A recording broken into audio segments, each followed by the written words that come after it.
पवित्र श्रीमद् भागवत गीता, पवित्र चारों वेद, पवित्र कुरान शरीफ, पवित्र बाइबल, पवित्र गुरु ग्रंथ साहिब, पवित्र कबीर साहिब की वाणी में छुपे हुए गूढ़ रहस्य अर्थात तत्व को जानने के लिए कृपया अवश्य सुनिए जगत गुरु तत्वदर्शी संत रामपाल जी महाराज के मंगल प्रवचन।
सत सोही।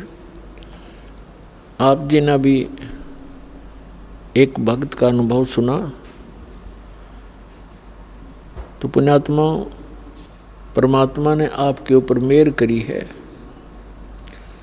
और आप वास्तव में एक धनभागी प्राणी हो, जिनका ऐसे समय में मानव शरीर हुआ है कि परमात्मा ने अपना वो खजाना खोल दिया, जिसको अभी तक काल से बचाकर छुपाकर आँख में चौनी करके यहाँ तक पहुँचाया है। अब पुण्यात्माओं, आप देखते हो ये कैसा भोला बाला भक्त दिखाई देता। दास गदगद हो जाता है कि दास के द्वारा दिए गए ज्ञान से परमात्मा के बच्चे रंगे जा चुके हैं। अब इनको ब्रह्मा विष्णु महेश भी ज्ञान में पराजित नहीं कर सकता, वो खुद हार के जाएंगे। अब ये वो अनमोल ज्ञान आपको प्राप्त हुआ है। पुण्यात्माओं, सतगुरु आए दया करी, ऐसे दीन दयाल, बंदी छोड़ वृत्तास कहा, जठर गनी प्रतिपाल। सतगुरु आए दया करी। परमात्मा स्वयं ही सतगुरु बनकर आते हैं।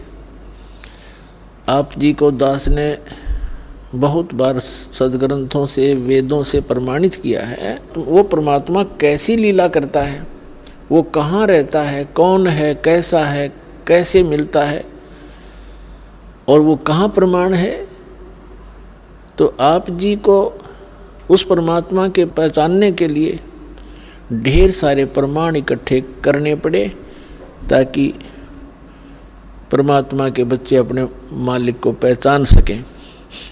सदग्रंथों से प्रमाणित किया, जिन सदग्रंथों को आज तक हम सर्वधार्य मानते हैं और सत्य विद्या की पुस्तक मानते हैं, वेदों से, गीता से, पुराण से, कुरान से, बाइबल से, गुरु ग्रंथ साहिब से, और साथ में उन गवाहों को आपके सामने, उन महापुरुषों को भी रूबरू करवाया, जिनको परमात्मा मिले स्वयं आकर के सच जैसा वो लीला करते हैं। ऋग्वेद मंडल नंबर 9 सूक्त 86 के मंत्र 26 और 27 में, ऋग्वेद मंडल नंबर 9 सूक्त 82 मंत्र 1, 2, 3 में, ऋग्वेद मंडल नंबर 9 सूक्त 20 मंत्र 1 में, ऋग्वेद मंडल नंबर 9 सूक्त 94 के मंत्र 1 में, ऋग्वेद मंडल नंबर 9 सूक्त 95 के मंत्र 2 में, ऋग्वेद मंडल नंबर 9 सूक्त 96 के 16 से लेकर 20 में, ऋग्वेद मंडल नंबर 9 सूक्त 54 के मंत्र 3 में, ऋग्वेद मंडल नंबर 9 सूक्त 1 मंत्र 8 और 9 में, और भी ढेर सारे प्रमाण प्रत्येक वेद में। उसमें लिखा है कि वो परमात्मा ऊपर के लोकों में एक राजा के समान सिंहासन पर विराजमान है, और वहाँ से यहाँ आता है काल के लोक में अज्ञान को हटाने के लिए, क्योंकि काल भगवान ने प्रत्येक प्राणी को परमात्मा बुला दिया और अपने आप को प्रभु सिद्ध कर लिया, और सब अज्ञान भर दिया प्रत्येक जन जन के अंदर। अब सभी ने इस मरने और जीने को अंतिम मान लिया। कोई मर गया तो मर गया, कोई बात नहीं, हम बचे हैं। तो परमात्मा कहते हैं कि आप कब तक बचोगे, कभी ये फिर सोचना ही बंद कर दिया हमने। तो वो स्वयं आकर के ये ज्ञान कराते हैं, ये प्रमाणित सदग्रंथ प्रमाणित करते हैं, बताते हैं कि वो परमात्मा वहाँ से गति करके आता है, यानी चल कर आता है, अच्छी आत्माओं को मिलता है और उनको तत्व ज्ञान से परिचित करता है, अपना गवाह बनाता है। तो आपके अज्ञान को हटाने के लिए, आपको अपना पिता पहचानने के लिए कि आप उसको पहचान सकें, सभी सदग्रंथों का ज्ञान परमात्मा ने इस दास को दिया। और फिर उन महापुरुषों के अनुभव, महापुरुषों की वाणी, जिनको भगवान मिले, उन कैसा महसूस किया, कैसा भगवान को बताया और कैसे वहाँ गए, किस प्रकार उस परमेश्वर ने उनको वापस छोड़ा, ऊपर के सब लोग दिखा गए, वो आपके रूबरू कर दिए। तो अब हम अपने परमात्मा को पहचानने योग्य हो गए। पहले आपको शिक्षित किया, नहीं, पहले शिक्षा नहीं थी। और इस शिक्षा की कति आवश्यकता नहीं हमने। ये तो बेईमान बनाती है, अहंकारी बनाती है। एक छोटा मोटा अधिकारी बन जाता है, कोई IPS बन गया, कोई IAS बन गया, या कोई MLA MP बन गया, मंत्री बन गया, प्रधानमंत्री बन गया, या कोई डॉक्टर इंजीनियर बन गया। इसमें इतनी मरोड़ बढ़ जाती है, इतनी अकड़ आ जाती है, और मृत्यु 1 मिनट में मृत्यु हो जाती है। और फिर गधा बना फिर वहाँ बोरे लाद रखे कुमार के ऊपर, खा के इस जीव का। तो ये इस तत्व ज्ञान से हमारी बुद्धि सेट होएगी। हम जीव को, हम अपने आप को समझेंगे और हमने अपनी औकात का पता लगेगा। तो फिर हम, इस शिक्षा ने गढ़े बिगाड़ दिए। लेकिन परमात्मा को मालूम था कि एक बार इनको बिगाड़ना जरूरी है। कैसे बिगड़े आप देखते हो, कैसे पहनाव हो गया हिंदुस्तान में, और पहले कैसा पहनाव था, बकवादी बेमतलब के ऐसे कार्टून बनकर लड़कियां चलती हैं, कार्टून बनकर लड़के चलते हैं। क्या इसी को विकास मानते हैं?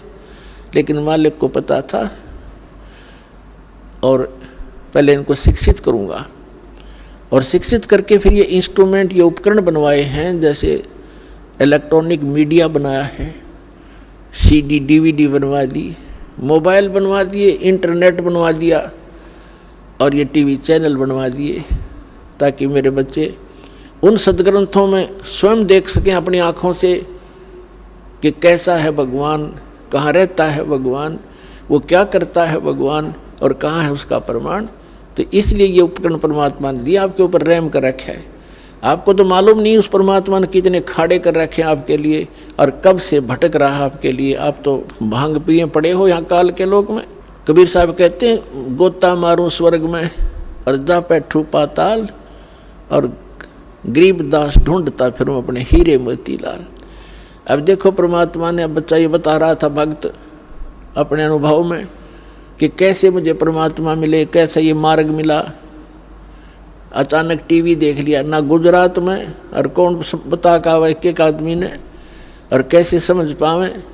अब जैसे आप किसी को बात समझाने लगते हो, 100 वाद विवाद करता आपके साथ और उठ के चला जाता है। अब TV में बैठ गया, ठीक है, TV में बैठेगा घंटा आध घंटा जो सत्संग चलेगा, तो वो उसके साथ वार्ता तो कर नहीं सकता, ना विवाद कर सकता। विवश होकर उसने सुनना पड़ेगा, चाहे गाली दे के सुनो। अब सुनना पड़ेगा, और सुनेगा तो फिर अंदर भी समाओगा, क्योंकि तनमोल ज्ञान है। तो पुण्यात्माओं, उस परमात्मा ने आपके लिए बहुत कुछ कर रखा है। आप बालक हो, काल के लोक में फंसे पड़े हो, आपको अपने दुख का पता नहीं, पिता को पता होता है। तो अब यहाँ से निकालने के लिए उस परमात्मा ने ये समय सेलेक्ट किया था, ये टाइम सेलेक्ट किया था पिछली पीढ़ी का, कलयुग के अंदर। और तब परमात्मा ने कहा था कि जब 5505 वर्ष कलयुग बीत जाएगा, तब मैं आऊँगा। स्वयं ना आए तो दास भेज दिया। अब प्रधानमंत्री आओ, या प्रधानमंत्री अपने किसी रिप्रेजेंटेटिव ने भेज दे, फुल पावर देखे, तो प्रधानमंत्री समझना चाहिए। उसकी वचन में शक्ति प्रधानमंत्री वाली ही है। तो इस दास को भेजा पुण्यात्माओं। सभी सदग्रंथ आपके रूबरू कर दिए। इन सदग्रंथों को, जैसे हिंदुओं के सदग्रंथों को हमारे धर्मगुरु हिंदू वाले नहीं समझ सके, ना गीता ना वेद पुराणों को, अटपट उवा बाई बक्या करते और नाम ही निकाल लिया करते कि हम वेदों से, पुराणों से और श्रीमद् भगवद गीता से आपको ज्ञान सुना रहे। उन्हें कह नहीं पता था वेदों, गीता और पुराणों का। अब तो आपके समक्ष ही हो गया, जो जिन्होंने ये ज्ञान सुन रखा है उनको तो क्लियर हो चुका है कि वो तो डले डोया करते। ऐसे ही कुरान शरीफ के पढ़ने वालों को कुरान शरीफ का ज्ञान नहीं था। पुण्यात्माओं, हम भाषा जानते नहीं, वह क्या भाषा है, लल्ला लल्लूहू, वह हमारा समझ में आवे नहीं। एक विचार करने की बात है। कबीर साहब का दिया हुआ दिमाग इस दास को, हमें पता था मेरी कितनी बुद्धि थी, अब मुझे मालूम है परमात्मा का दिया हुआ ये सब कुछ किया हुआ हो रहा है।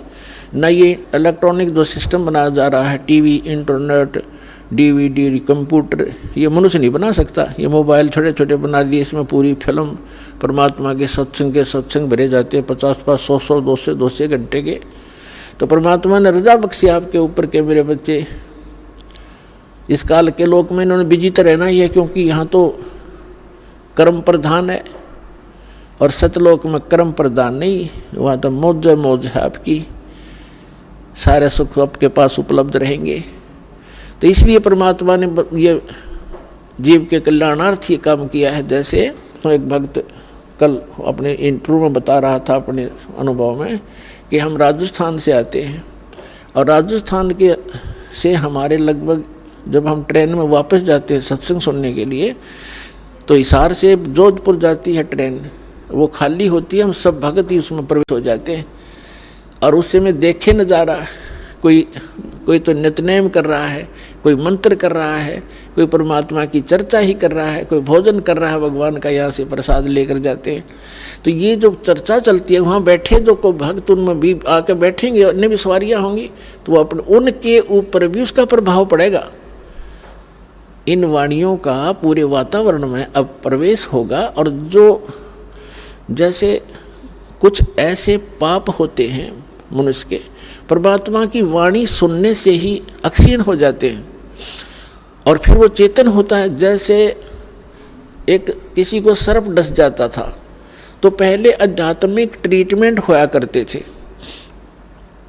तो उसको गार्डू होते थे जो झाड़ फूक करने वाले, विष उतारने वाले, वो एक मंत्र बोला करते थे।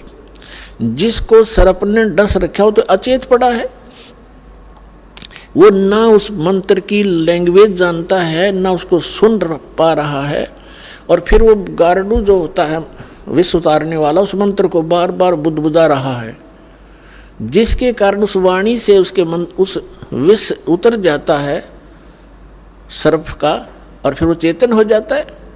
ना वो सुन रहा था, ना उसको उसकी भाषा जानता हो क्या बोल रहा है, और उसने प्रभाव कर दिया। ठीक इसी प्रकार ये वो मंत्र है उस परमपिता के, आपको काल भगवान ने डस रखा, अजगर ने, ये विष इस मंत्रों के, इस परमात्मा के वचन के इसके अतिरिक्त कोई उतार नहीं सकता। तो ये वाणी जो परमात्मा की है ये उस काल के विष को उतारने के लिए है। आप अचेत पड़े हो इस गंदे लोक में, न ये रहने का स्थान है। एक मिनट में ना जाने के बिजली गिर जा, हर एक टूक के लिए सारा दिन धक्के खाते, अंडे सो झूठ बोले, मिलावट करें, पता नहीं के जुल्म ढा लेते हैं और पाप फिर भोगने पड़ते, कुत्ते बड़े के सिर में कीड़े पड़ते हैं हमारे।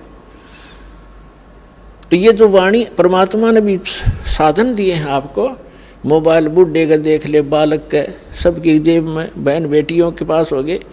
और इसमें पहले तो बकवाद भरा करते थे, फिल्म देखा करते, अटपट रखा करते, अरे परमात्मा की वाणी चलती है इसके अंदर।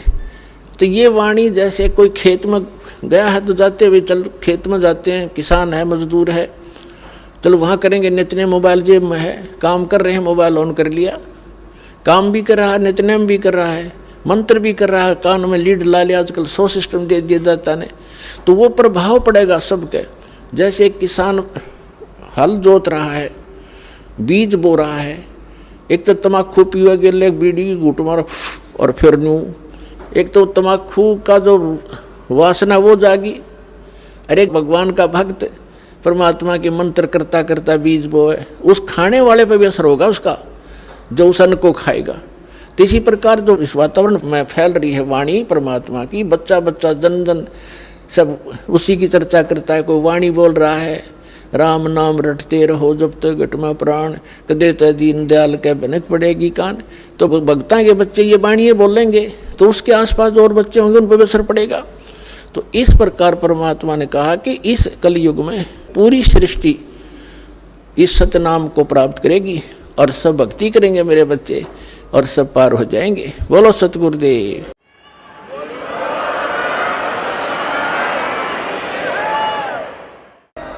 तो पुण्यात्माओं, जब तक हमें सत भक्ति नहीं मिलती, सच्चा सतगुरु नहीं मिलता और परमात्मा का ज्ञान सही नहीं होता, तो हम डगमग रहते हैं। और परमात्मा का मार्ग मिलने के बाद फिर हमें दृढ़ विश्वास होना चाहिए। कहते क्या होया हरि नाम लेते हैं जब मन में ना विश्वास। आप नाम भी कर रहे हो और परमात्मा पर विश्वास नहीं है तो आपकी भक्ति विफल है, कोई फायदा नहीं उस नाम के लेने का। एक भक्त, एक लड़का, जवान लड़का, वो दोनों बच्चे, उसकी पत्नी भी आए हुए थे, वो पायलट लगे हुए हैं। ऐसे वो बात कर रहे थे, जैसे खड़े थे हमारे पास, और कोई बता रहा था जी मुझे ऐसा लाभ हुआ, ऐसा लाभ हुआ। मैं ठीक है बेटा, अभी तब शुरुआत आपकी, देखते जाना भगवान क्या क्या सुख देगा आपको। तो वो लड़का कह रहा था, पायलट बेटा न्यू कह रहा था जी, कोई मैंने न्यू कहा ना, हमारे गुरुजी ने कभी दास का नाम लेके और सूर्य को हाथ में ग्रहण कर लिया, तो मैं इन्हें कहूँगा यह कोई खास बात नहीं, ये तो आम चीज़ है उनके लिए, वो तो कुछ भी कर सकते हैं। तो पुण्यात्मा इतना दृढ़ विश्वास होना चाहिए आपको भगवान के ऊपर, तब इसमें सफल होगे।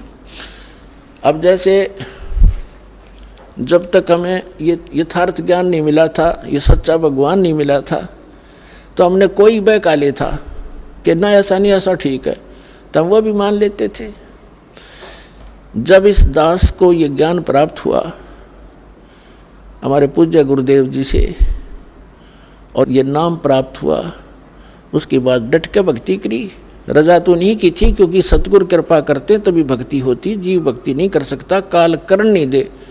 ये तो दाता साथ रहते अपने बच्चे के, और तब ये भक्ति कर पाता। ना इतना उलझा रखा है, 100 समस्याएं, सैकड़ों टेंशन पैदा कर रखी बेमतलब की, तो पहले वो टेंशन खत्म करेगा, अंदर से सहारा देगा। क्योंकि हम तोड़ रखे काल में, कति रगड़ रखे, पीस रखे।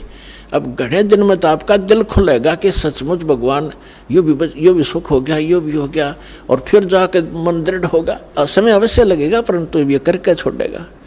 तो पहले कोई भी डगमग कर देता, ज्ञान इतना था नहीं, और कोई भी दो बात अटपट करता था, हम सोचा करते यो भी ठीक होगी भाई, ये भी ऐसा भी ठीक होगा।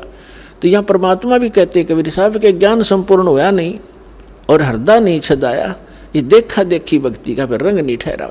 जब तक हमारे हृदय में ये ज्ञान नहीं टकेगा जाकर, यानी कलेजे में इसमें कसक नहीं बनेगी सच्चाई की, तो हमें कोई भी बहका लेगा। तो जब मेरे जीवन में जो यू टर्न आया, वो कैसे था कि पहले हमारे जो है धर्मगुरु जो भी ज्ञान देते थे, हम उसको सत्य मानते थे। और जैसा कि जब दास के साथ एक घटना घटी,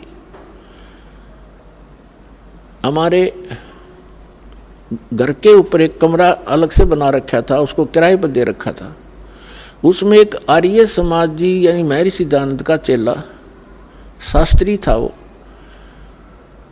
वो उसमें किराए पर रहता था। बोलन चालन का बहुत अच्छा स्वभाव था उसका, एक बहुत ही नेक सा आदमी दिखा करता। नेक तो था, लेकिन ज्ञान अज्ञान था उसके अंदर।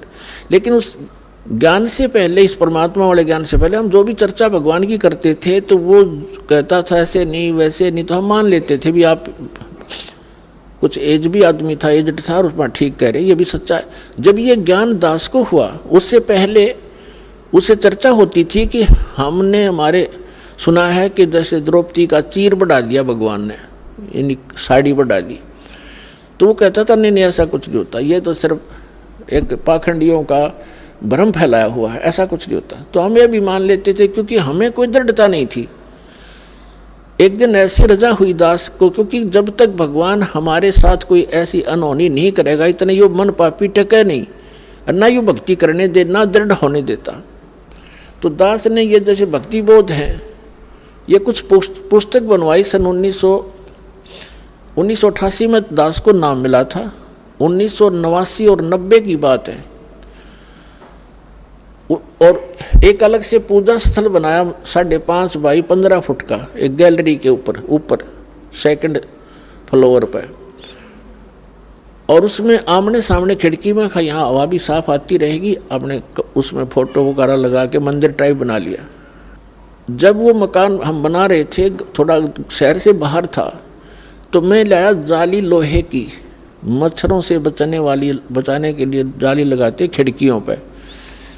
तो किसी भी कारण से मेरे से गलती लगी या उस सेठ के नौकर से गलती लगी, 8 इंच छोटी जाली काट दी आमने और सामने की। और मैं ले आया कानू आके मैंने बच्चों से कहा कि ले इसको लगाओ। मकान तो बन चुका था, वो खिड़की वो लगाना रह रहा था। जब वो लगाने लगे, ये बड़ा लड़का और एक किराएदार था वहाँ, अन्य बिहार का था, उन दोनों ने लग के वो लगानी चाहिए। तो उन्होंने कहा जी ये तो छोटी है, और छोटी भी थोड़ी नहीं, 8-9 इंच ऊपर ऐसे खड़े तो सही, बराबर में छोटी थी, साइड में चौड़ाई में। मैंने देखा भी सच में छोटी है। दूसरी देखी, वो भी ऐसी, दोनों एक जैसी खिड़कियां थी आमने सामने। मैंने सोचा इन्हें रख दे लपेट के और स्टोर में डाल दी ऊपर। मैं वापस लेके जाऊंगा, वो लेगा नहीं, कहेगा मेरे क्या काम है, मैं ये राड बढ़ाया नहीं करते वक्त, मैंने डाल दी। कुछ दिन के बाद दास ने ये भक्ति बोध बनवाई। उस समय दास को दीक्षा देने का आदेश नहीं था तब तक। 1994 में दास को आदेश हुआ है। 6 वर्ष तक दास सेवा करता था, भक्तों को समझाता था, गुरु जी के पास ले जाकर दीक्षा दिलवाता था। फिर उनकी रजा हुई, आदेश दे दिया दास को अचानक कि आज के बाद तू गुरु होगा। और आज के बाद सबको बोल दिया कि इनसे उपदेश लो, जितने भी उनके सस्ते, जो इनको गुरु नहीं मानेगा मेरा कुछ नहीं लगता। अब इतना बड़ा जिम्मेवारी का काम दास को जब अचानक सौंप दिया तो पसीना पसीना हो गया। समझ वो भी गए कि बच्चा घबरा गया। तो उन्होंने कहा कि बेटा तेरे साथ रहूँगा, घबराइए मत, और विश्व में तेरे बराबर संत नहीं होगा, पूरे विश्व में तैल का होगा।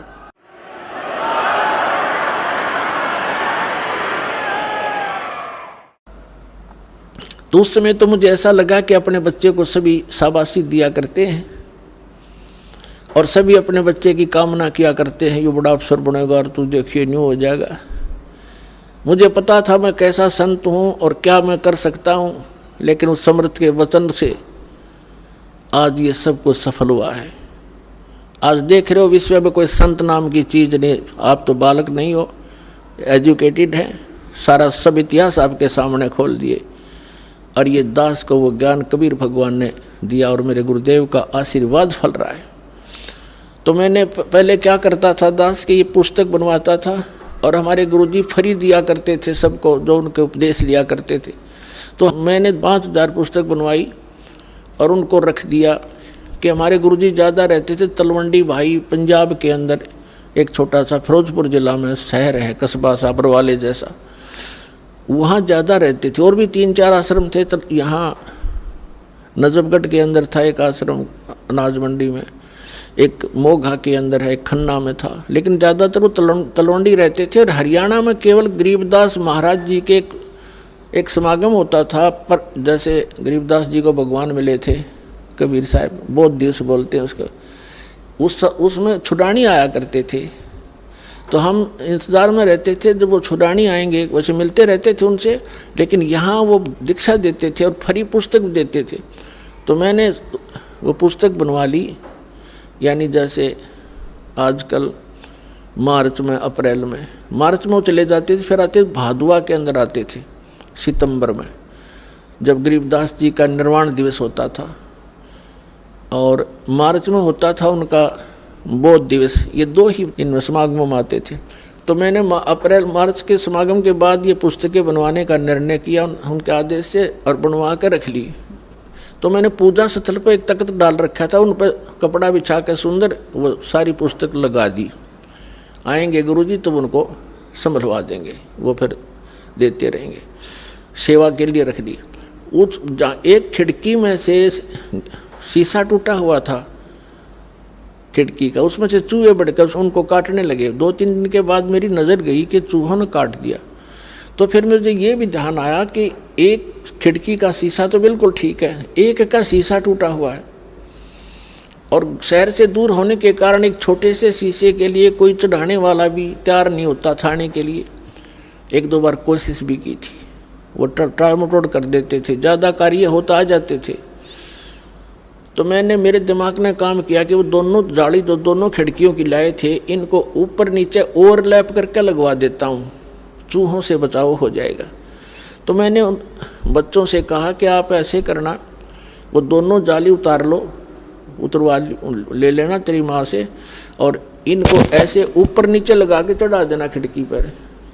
वो लड़का बोला जी ठीक है। छोटा लड़का था, 12-13 वर्ष का उस टाइम वो। और वो दूसरा जो एक और था, अनिल नाम का, बिहार से आया हुआ, किराए पर रहता था, वो जवान ठीक था, समझदार सा। तो उन दोनों को मैंने बोल दिया।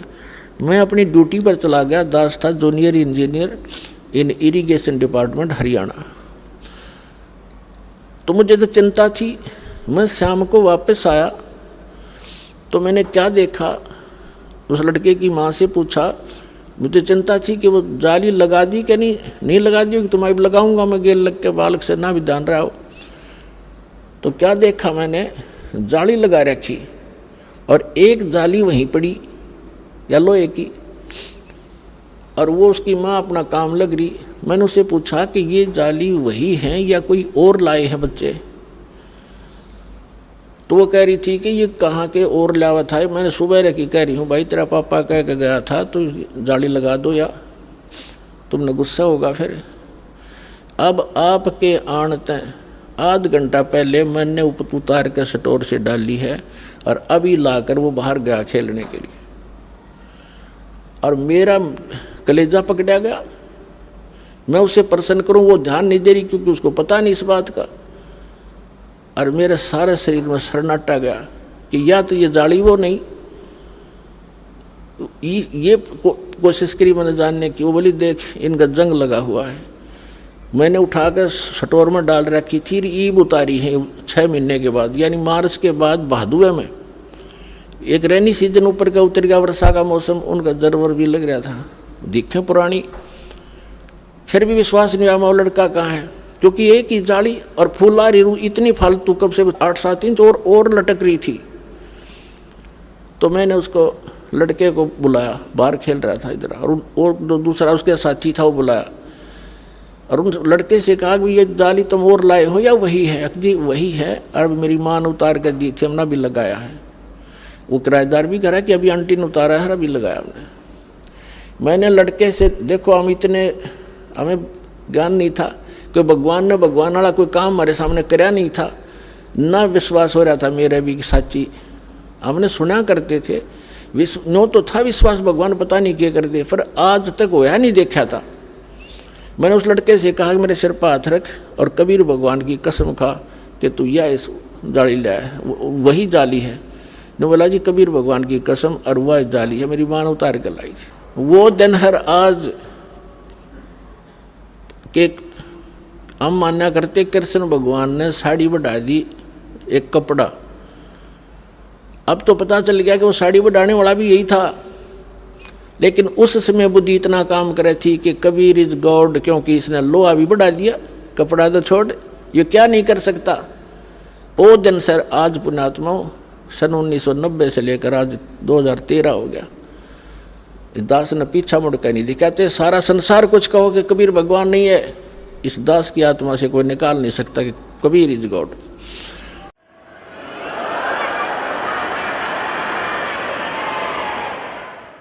अब जब दास के साथ यह घटना घटी, और वो कम से कम 10 साल लगी रही वो जाली नौरों को दिखा करता, देखो जो भगत थे तो मान जाते, बकवादी बने गए, बकवास करे, झूठ बोला, पाखंडी है। अच्छा भाई, तो फिर मैंने सोचा कि देख ये आर्य समाज का जो व्यक्ति है कितना अच्छा आदमी है, बोलन चालन का, व्यवहार का ठीक, अच्छा चरित्रवान व्यक्ति है, और इसको अज्ञान है। ये कहा करता कि ऐसे नहीं हो सकता, साड़ी नहीं बढ़ सकती। तो मैंने सोचा ला इसको समझा दूं, क्योंकि मेरे से पहले वो काफ़ी प्रभावित था, क्योंकि भक्ति में हम लगी रहे थे, पहले भी भक्त जैसे थे, हम नाम ना मिला था तब भी नेक नीति से रहना और कोई किसी को दुख नहीं देना, ये पहले से नेचर थी। मुझे ऐसा लगता था कि मेरी बात नहीं मानेगा, लेकिन ये अज्ञान इतना गंद ठोक दिया उस मूर्ख महर्षि सिद्धानंद अज्ञानी ने, बिगाड़ दिया कितने व्यक्तियों भोली आत्माओं को।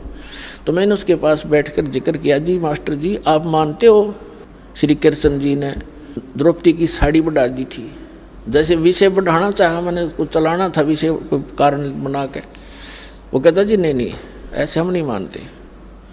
मैंने कहा जी, फिर मैंने उसको अपने उस जहाँ वो जाली लगा रखी थी ऊपर चौबारे में, उस गैलरी में, उस नीचे उसकी कक्ष था, उसमें बुला लिया, वहाँ बैठ के मैंने वो लड़के भी बुला लिए दोनों जिन्होंने जाली लगाई, इनकी माँ बुला ली ताकि इसका पेटा भर दूँ, विश्वास दृढ़ करवा दूँ और ये मान जा हमारी बात को।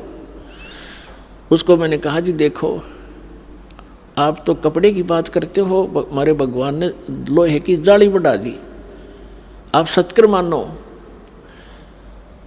नो बोला, वो कहने लगा कि नहीं नहीं, आप ये कोई बात हुई, साड़ी कभी बढ़ती है, जाली कभी बढ़ती है। मैं बोला देखो आओ दिखाऊं आपको। बोला नहीं छोड़ो छोड़ो, हम नहीं मानते। अब वो काफ़ी अटपट बोलने लगा। मुझे आशा नहीं थी कि ये इतना एकदम ऐसे गिरगिट की तरह बदल कर ऐसी बकवास करने लग जाएगा। मेरी आशा के विपरीत उसने ये बात कही कि आप तो ये पाखंडियों के बकाई हुई बातें हैं, ये है। अब पाखंडी तो मैं जब हूँ, जब कोई मैं रोजी रोटी पाखंड से चला रहा हूँ। मैं तो नौकरी करता था, जूनियर इंजीनियर था, 2 रोटी सुथरी मिल रही थी। मैं अब भी मुझे पाखंडी कह रहा है, ये मूर्ख। तो मैं चुप हो गया कि मैं अब इससे आगे बोलना कोई अच्छी बात नहीं, ये सुनता ही नहीं। मैं चुप हो गया, चल भाई अब आप नहीं मानोगे तो मानो मैं भी ना आपकी, क्योंकि अब मैं दर्द हो गया, मेरे साथ घटना घट गई। थोड़ी देर में उसने पता नहीं भगवान जाने क्या सोचा कि अभी मकान मालिक से नाराज़ हो गया। तो उसने नम्रता के साथ कहना शुरू किया कि आप इंजीनियर हैं, एजुकेटेड हैं, ये तो अनपढ़ लोगों की बातें होती हैं, ये बढ़ा दिया, फलाना घटा दिया। मैं बोला ही नहीं, मैं कहा इससे कोई फ़ायदा नहीं है डिस्कस करने का।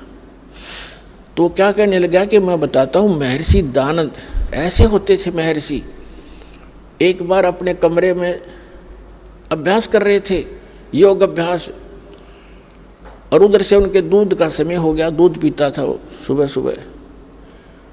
तो नौकर गया, उसने खिड़की से देखा महर्षि दानंद कमरा बंद, और उसमें योग आसन पद्म लगा के और योग अभ्यास के द्वारा ऊपर उठे और छत के सिर लगा के धीरे धीरे वापस आ गए, फिर ऊपर उठे। तो उसने औरों को भी बुलाया नौकर ने कि देखो महर्षि जी क्या कर रहे हैं। हाँ, तो पहले उसने मेरे से क्या कहा, जब मैंने कहा ना कि देखो ये जाली बढ़ गई, हमारी लोहे की जाली बढ़ गई, तो वो कहता था अब बढ़ा के दिखा जब मानू मैं। उसने ये कहा था कि अब बढ़ा के दिखा मेरे सामने जब मानू मैं। अभी मैं कोई बड़ा जादूगर थोड़ा ही हूँ, मैं नू नहीं कहता मैंने बढ़ाया, मैं तो कह रहा हूँ भगवान ने ऐसा ऐसा कर दिया। तो इससे वो मैं चुप हो गया था, मैं इसको क्या जवाब दूँ भाई, मैं बढ़ाऊँ तो फिर वो मैं अपने लिए तो नहीं कहा, भगवान के लिए कहा। तो फिर वो क्या कहता है कि देखो महर्षि ऐसे होते हैं, योग अभ्यास से छत के सिर लगा देता था, वापस आता था। मैं बोला झूठ, कतई नहीं मानूं, आप करके दिखाओ।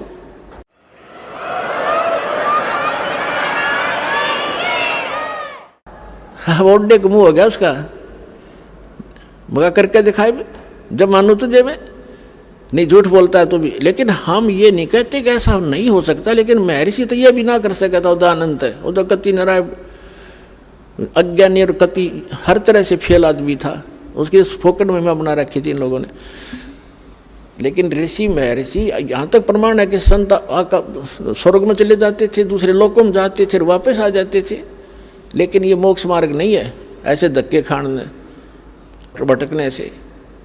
तो फिर वो चला गया, उठ के माना नहीं, मैं तेरे नहीं मान सकता। तो पहले तो हम डगमग थे, हमें जो भी कुछ कहता था उसी की मान लेते थे। अब पृथ्वी इधर से उधर हो सकती है, दास ये नहीं मान सकता भगवान क्या नहीं कर सकता, सब कुछ कर सकता है। अपने आत्मा एक समय एक नगर के बाहर 2 साधक साधना किया करते थे।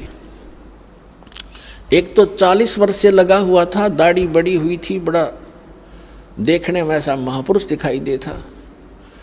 और एक 4 वर्ष से ही साधना करनी प्रारंभ की थी दूसरे ने, और उन दोनों के पास देवदूत आता था और उनके पास बैठकर घंटों भगवान की चर्चा दोनों से ही करके जाता था। एक दूसरे साइड में था नगर के, एक ईस्ट में एक वेस्ट में। तो दोनों बड़े प्रसन्न होते थे, भगवान की चर्चा सुना करते थे। एक दिन भगवान के सामने देवदूत ने कहा कि प्रभु आपके 2 भक्त उस नगर में एक विशेष आपके ऊपर विश्वास करते हैं, आपकी बड़ी भक्ति करते हैं, आपके ऊपर आरूढ़ हैं, कुर्बान हैं। तो भगवान ने कहा कि उनमें से एक भक्त है, ये दूसरा भक्त नहीं है, वो तो वैसे ढोंग कर रहा है। तो देवदूत ने कहा कि वो भक्त होगा जो 40 वर्ष से आपके ऊपर कुर्बान है। पर भगवान ने कहा कि नहीं, जो 4 वर्ष से लगा है ना वो है भक्त। अब ये देवदूत का बात गले उतरे नहीं कि वो 4 साल से लगा रहे, 40 वर्ष से मालिक के नाम पर बैठा है, सब कुछ घर त्याग रखा है। तो भगवान ने उसके मन की वृत्ति जानकर कहा कि देवदूत, क्या मेरी बात पर विश्वास नहीं हुआ? देवदूत कहने लगा, जी भगवान आपकी बात पर अविश्वास हो ये तो हो ही नहीं सकता, लेकिन मेरी बुद्धि संकीर्ण है या मेरा गला उतरती को ना। तो परमात्मा ने कहा कि आप किस टाइम जाते हुआ? वहाँ पर कि 1 बजे से जाता हूँ, कि आज तू 2 घंटे लेट जाना और देर से जाना। देर से जाने का वो कारण पूछेंगे तो ये बताना कि आज भगवान ने ऐसा ऐसा किया, फिर उनकी दोनों की जो प्रतिक्रिया हो वह मुझे बताना। वो कहना ठीक है जी। अब 2-3 बजे गया देवदूत। उस दिन पहले गया उसके पास जो 40 वर्ष से बैठा था, उसने पता था कि यूँ खरा भगत है, वो ये सोच रहा था। अब उसने भी कारण जाना कि देवदूत आज तो बहुत लेट आए, क्या बात हुई? आपकी इंतजार कर रहा था, चर्चा करते भगवान की, अच्छा टाइम पास होता था। देवदूत ने कहा कि हे भक्त, आज के बताऊं, बस पूछे मत, आज तो मेरा कलेजा पकड़ेगा। आज भगवान ने ऐसी अनहोनी कर दी। 1 बजे उन्होंने कैसी अनहोनी करनी थी वो देखना था, उसको देख कर आया मैं। तो देवदूत ने पूछा, भी ऐसा क्या कर दिया भगवान ने? कि परमात्मा ने सुई के नाके में जिसमें धागा डाला कर उसमें हाथी निकाल दिया। तो वो नो कहे 40 साल का भगत है, ने बोला इसी झूठ बोल किसी का जच जा है, और आगे मत बताइए बात किसी का, ये कभी हो सकता है सुई के नौके में हाथी निकल जाए? अब देवदूत का बात याद आई भगवान की कि तो डांगर बैठे है, बता जब इसने इतना विश्वास नहीं, भगवान क्या नहीं कर सकता, खाक भक्ति करेगा। तब उसकी दिमाग का शकरू से सीधे हुए उस देवदूत के कि भगवान ठीक कह रहा था। फिर गया दूसरे के पास। अब उसके मन में ये थी कि दूसरा तो और भी गलत बोल लेगा, जो 4 वर्ष से लगा हुआ था। अब उसके पास जाकर बैठ गया। उसने भी पूछना ही था कि देवदूत बहुत लेट आए, क्या बात हुई, कुशल तो हो? उसको उन्होंने भी उसको ऐसे ही बताया कि ऐसे ऐसे परमात्मा ने एक लीला करनी थी 1 बजे, और मैं उसको देखने के लिए रुक गया। तो उन्होंने पूछा क्या लीला थी बताइएगा? कि भगवान ने तो कमाल कर दिया। अब बताऊं तो किसी का जचे नहीं, शर्म आओ मुझे, आम आदमी मानता नहीं। अब क्या बात बता तो फिर भी कि भगवान ने सुई के नाके में का हाथी निकाल दिया। वो भगत कहता है 4 वर्ष का, बस इसी को आश्चर्य मान रहा है। भगवान निकाल दे, सारी पृथ्वी ने सुई के नाके में गए।